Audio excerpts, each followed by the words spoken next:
mas até o último dos canalhas, ainda que tenha se emporcalhado na fuligem e na bajulação. Mesmo esse, irmãos, tem um grãozinho de sentimento russo. E um dia esse sentimento vai despertar. E então o desgraçado esmurrará o próprio peito, agarrará a cabeça amaldiçoando sua vida infame, pronto para redimir sua ação vergonhosa através de martírios.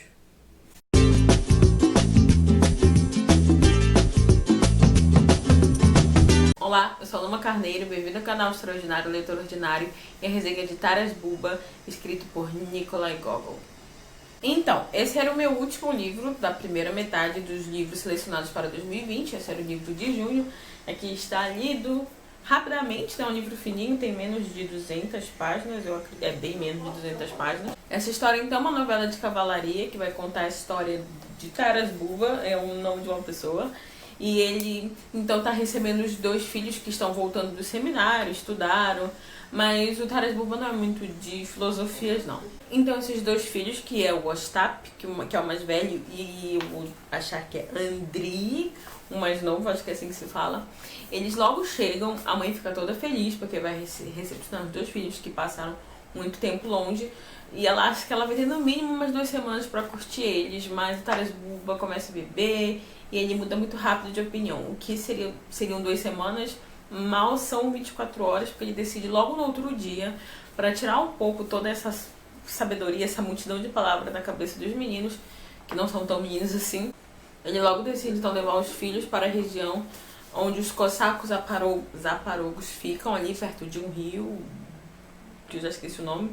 É porque assim, aqui diz um título e quando eu fui procurar algumas resenhas sobre fala outro nome, mas é Dnieper, alguma coisa assim.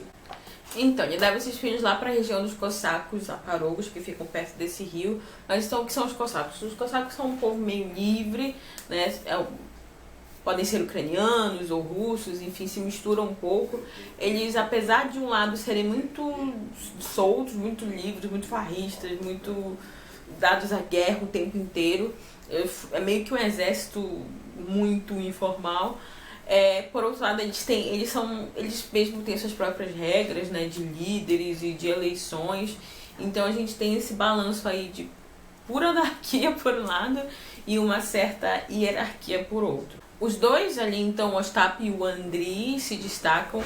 O Ostap é um pouco mais, como é que eu posso dizer, valente e gosta de demonstrar a sua valentia e tem um pouco de traço de liderança, sabe? Enquanto o Andriy também tem isso, ele é meio irracional, mas assim, é uma irracionalidade boa, porque ele vai numa guerra destroçando tudo. Mas a gente vai percebendo como o próprio pai deles diz, né, o Taras Bulba, que o fraco do Andriy são as mulheres. Tanto é a mulher que, enquanto ele estava no seminário, ele encontrou uma bela que ele achou muito bonita e tal, era uma princesa, agora eu já não lembro se ela era uma princesa, mas ela era filha de um cara muito importante. E ele invade a casa dela, entra no quarto dela e fica lá parado, tipo, faça o que quiser comigo. Ela fica rindo na cara dele, tirando várias graças com ele. Só que, beleza, logo depois ele vai ter que, então, ele entra, na verdade, né, pro exército cossaco. E não que ele esquece ela, mas ela, obviamente, ali naquele momento não é prioridade. Só que, assim, o exército cossaco, aquele grupo de exército cossaco ali, eles estavam meio que em paz, numa trégua com a Polônia, porque eles tinham entrado nessa trégua. Só que assim, o espírito cossaco é um espírito de guerra. Então ficar só ali farreando o tempo inteiro, bebendo e dançando, é legal até certo ponto, mas eles queriam também lutar. Na verdade, o Taras Bulba queria que os filhos lutassem. Ele vai até o líder deles e pergunta, vamos brigar contra a Polônia? Ele diz, não, assinamos uma trégua, não podemos. Então, ele arma um pouco para que esse líder seja deposto, né? Porque ele é muito pacífico. E chega um outro exército, algum outro grupo de cossaco e diz assim, vocês não sabem o que a Polônia, o que o catolicismo, né, que a Polônia representa aqui, está fazendo com a nossa religião em alguns cantos da Ucrânia, que é a religião da Ucrânia, ali dos cossacos seria a Igreja Ortodoxa Russa, o ortodoxismo russo, na verdade, né? Então, o que acontece? Eles dizem assim, não, a religião não. E eles vão, se unem, vão fazer um cerco contra uma cidade. Mas enfim, era uma cidade polonesa, eles estão ali, estão fazendo cerco, os poloneses ali dentro daquela cidade estão morrendo de fato, realmente. É uma cena muito brutal, assim. Mas um belo dia, o Andrei, que é esse filho mais novo, ele é desperto pela serva da menina que ele gostava lá. Aí ela diz assim, olha, aquela menina tá lá dentro morrendo de fome, a família inteira tá morrendo de fome. E ele diz assim, que não? Segue ela, leva assim, um bocado de comida. E é curioso porque tem uma hora, logo quando ele entra, porque ele entra com bastante comida, tem assim, algumas pessoas querem logo atacá-lo, né, pra pegar. Uma consegue pegar um pedaço de pão, só que ela tá há tanto tempo sem comer. E quando ela come uma miséria, que quando ela come um pedaço de pão é muito, o estômago não aguenta e ela morre porque comeu demais, de uma vez só, né? Mas ele chega lá, consegue alimentá-la, consegue dizer, olha, come pouco, de verdade, senão você vai morrer. Mas ele vira a casaca, e tipo, para um cossaco virar a casaca é muito incomum e é tipo uma traição enorme. Tanto que um judeu, né, que também ficava ali pelo, assim, com a sua tribo ali por volta dos cossacos zaporozhos, ele diz assim, olha, viu o Andrei lá dentro, ele tá vestido com as roupas polonesas. E o Taras Bulba fica, como assim? Não. E ele meio que quer ver o filho, mas assim, o filho diz assim, quem disse que minha pátria é a Ucrânia? Quem me deu a Ucrânia como pátria? A pátria é aquilo que busca a nossa alma, aquilo que é mais caro para ela. A cidade polonesa chega então realmente a ser socorrida por um outro grupo que veio, só que também logo depois esse grupo, por falta de estratégia, não sei, também vira parte do cerco e as guerras elas vão aumentando, né? Então tem uma hora do confronto mesmo entre cossacos e os poloneses ali. E nessa hora, assim, os dois exércitos estão tendo baixas, né? Então mais pessoas têm que entrar na batalha. E nessa hora, então, num dos momentos finais dessa guerra, o Andrei vem com tudo, vestido de roupa polonesa, e o Taras Bulba toma um choque.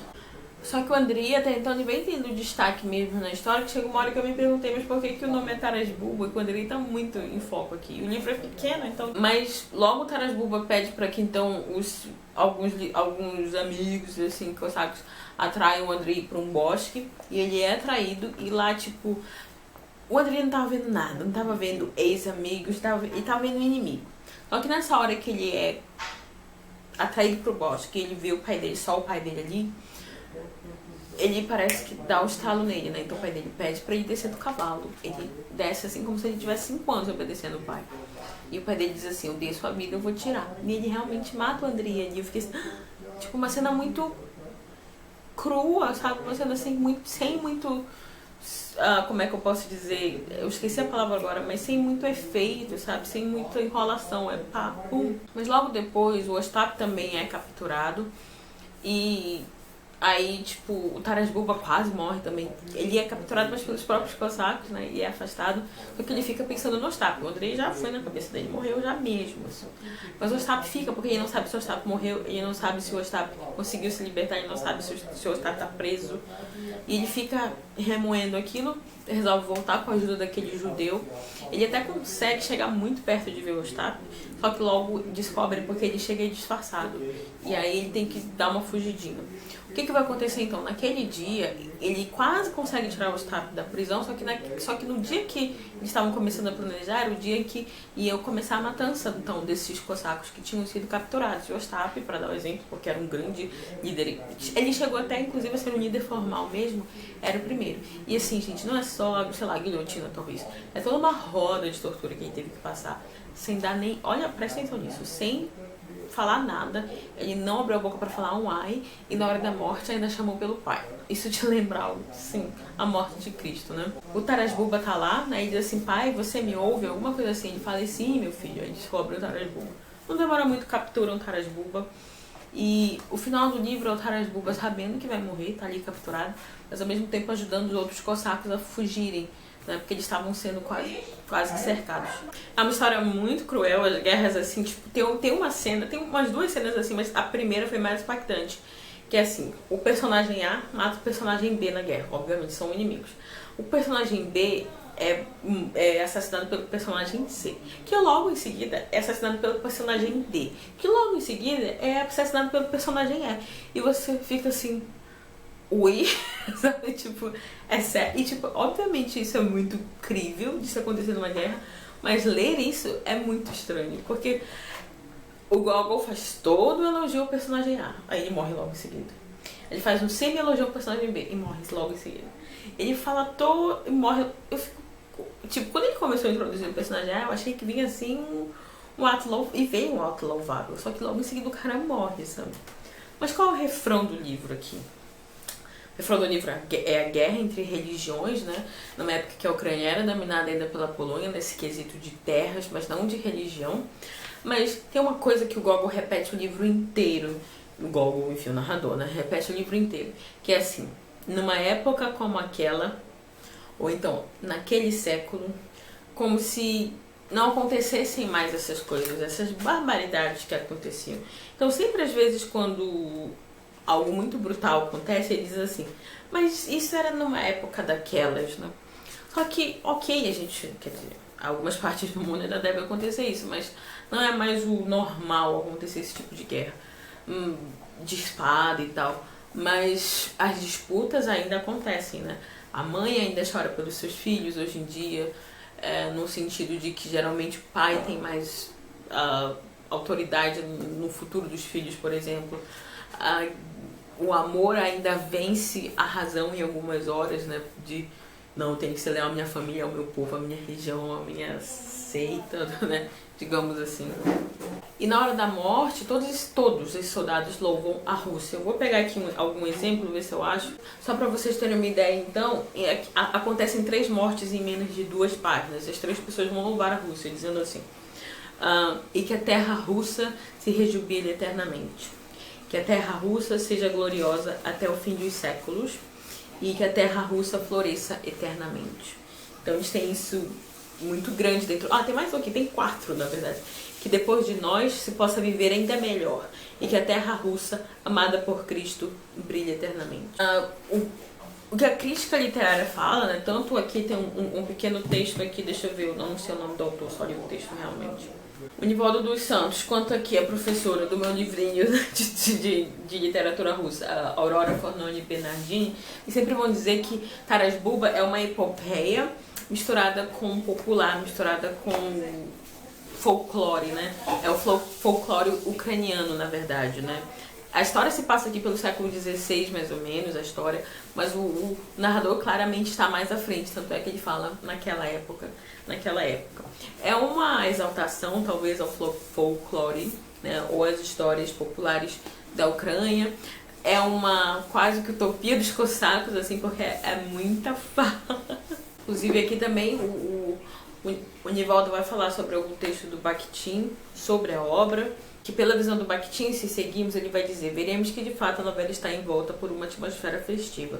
O modo de vida dos cossacos, tal como é descrito por Gogol, revela-nos um mundo atípico, uma sociedade anárquica coexistindo com um sistema social e militar bem organizado. É uma coisa que eu senti também, né, falei nisso, enfim.